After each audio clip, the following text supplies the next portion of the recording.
Halo, assalamualaikum warahmatullahi wabarakatuh. Saya Isnaini Widiawati.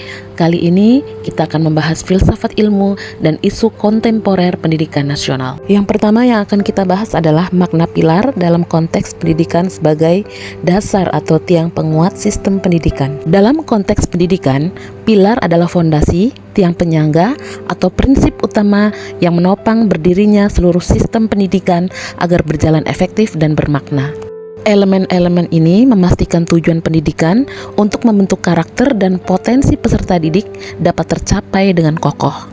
Konsep pilar ini dapat dikategorikan menjadi kerangka filosofis atau konsep belajar dan kerangka operasional atau pelaku pendidikan. Bagian kedua yang akan kita bahas adalah prinsip dasar pendidikan menurut Ki Hajar Dewantara. Ing ngarso sung tulodo, ing madyo mangunkarso, tuturi handayani. Tiga semboyan Ki Hajar Dewantara merupakan filosofi dasar pendidikan di Indonesia yang menekankan pentingnya peran pendidik sebagai teladan, motivator, dan fasilitator kemandirian siswa. Ketiga prinsip tersebut membentuk satu kesatuan utuh dalam membimbing peserta didik. Berikut adalah rincian makna dari ketiga prinsip tersebut. Ing ngarso sung tulodo, di depan memberi teladan. Seorang pendidik atau pemimpin harus memberikan contoh, sikap, dan perbuatan yang baik agar bisa menjadi panutan bagi peserta didik maupun orang di sekitarnya. Ing madyo mangunkarso, di tengah membangun prakarsa atau semangat. Pendidik harus mampu menciptakan suasana yang kondusif dengan berada di tengah-tengah muridnya. Tujuannya adalah untuk membangkitkan ide, semangat, dan motivasi dalam diri siswa untuk terus berkarya. Tutwuri handayani, di belakang memberikan dorongan atau arahan. Pendidik dari belakang memberikan dukungan moral, dorongan, dan arahan agar peserta didik berani berjalan maju dan bertanggung jawab atas tindakan serta masa depannya. Secara keseluruhan, filosofi ini memandang bahwa pendidikan bukan hanya sekadar proses transfer ilmu, tetapi juga proses membangun karakter siswa agar menjadi manusia yang merdeka dan mandiri. Bagian ketiga yang akan kita bahas adalah analisis relevansi dan tantangan penerapan prinsip tersebut pada era digital. Misalnya, dalam pembelajaran daring, literasi digital, karakter peserta didik, dan peran guru. Prinsip pendidikan Ki Hajar Dewantara sangat relevan diterapkan pada era digital karena filosofi sistem Among berpusat pada murid dan budi pekerti, memberikan panduan moral yang krusial. Namun, penerapannya menghadapi tantangan besar terkait degradasi nilai kemanusiaan, kecanduan gawai, dan pergeseran peran guru akibat otomatisasi teknologi. Berikut adalah analisis relevansi dan tantangan pada 4 aspek utama. Yang pertama, pembelajaran daring. Relevansinya, konsep kemerdekaan belajar. Ing ngarso sung tulodo, ing madyo mangunkarso, tutwuri handayani sangat ideal untuk pembelajaran daring karena menuntut kemandirian dan keaktifan murid. Pembelajaran jarak jauh dapat dipersonalisasi sesuai kecepatan belajar masing-masing anak. Tantangannya, pembelajaran daring beresiko menjadikan siswa pasif dan sekadar menjadi konsumen konten digital jika tidak didampingi dengan interaksi yang memanusiakan hubungan. Yang kedua, literasi digital. Relevansinya, Ki Hajar Dewantara menekankan keseimbangan cipta, rasa, dan karsa. Dalam literasi digital, ini berarti siswa tidak hanya pintar secara teknis atau kognitif, tetapi juga memiliki empati dan etika bermedia sosial atau budi pekerti. Tantangannya adalah tingginya paparan informasi palsu atau hoax, perundungan cyber atau cyberbullying, dan plagiarisme menjadi ujian nyata bagi pembentukan karakter luhur peserta didik di dunia maya. Ketiga, karakter peserta didik.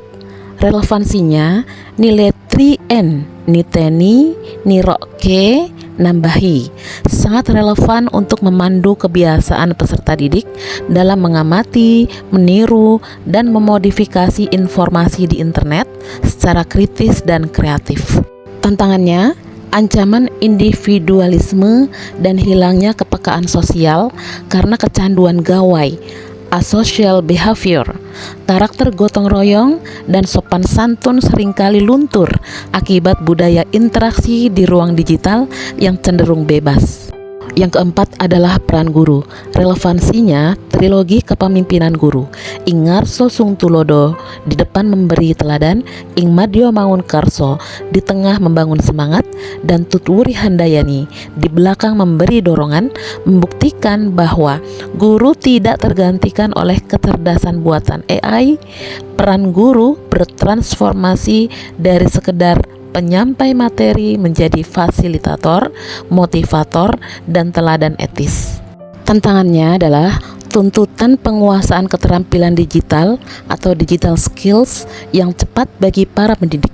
Di samping tantangan menjaga agar teknologi tidak membatasi relasi emosional dan spiritual antara guru dan murid.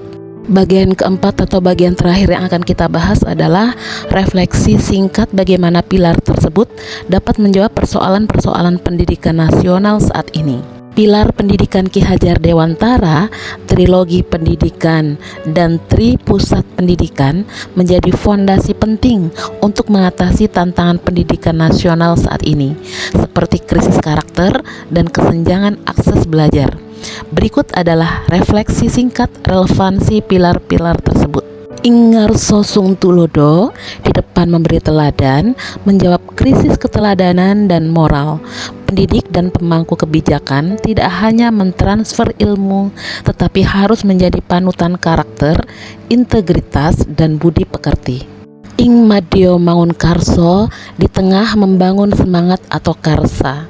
Mengatasi masalah demotivasi siswa, guru berperan sebagai fasilitator dan teman belajar, membangkitkan motivasi agar siswa aktif, kritis, dan inovatif sesuai kodrat zaman. Tutwuri handayani, di belakang memberikan dorongan, menjawab kebutuhan pendidikan yang berpusat pada anak. Pendidik memberikan kemerdekaan belajar, mendukung potensi unik setiap individu, dan membangun kemandirian siswa. Tri pusat pendidikan, mengatasi putusnya rantai pendidikan dengan melibatkan 3 pilar utama: keluarga, sekolah, dan masyarakat. Pendidikan tidak bisa dibebankan sepenuhnya pada sekolah. Sinergi ketiga elemen ini memastikan anak tumbuh menjadi pembelajar sepanjang hayat. Penerapan gagasan ini tercermin dalam semangat Merdeka Belajar yang menuntut transformasi peran guru dari sekedar pengajar menjadi penuntun holistik. Demikianlah pemaparan tugas mata kuliah Filsafat Ilmu. Terima kasih sudah menyaksikan. Akhir kalam, Assalamualaikum warahmatullahi wabarakatuh. Dadah.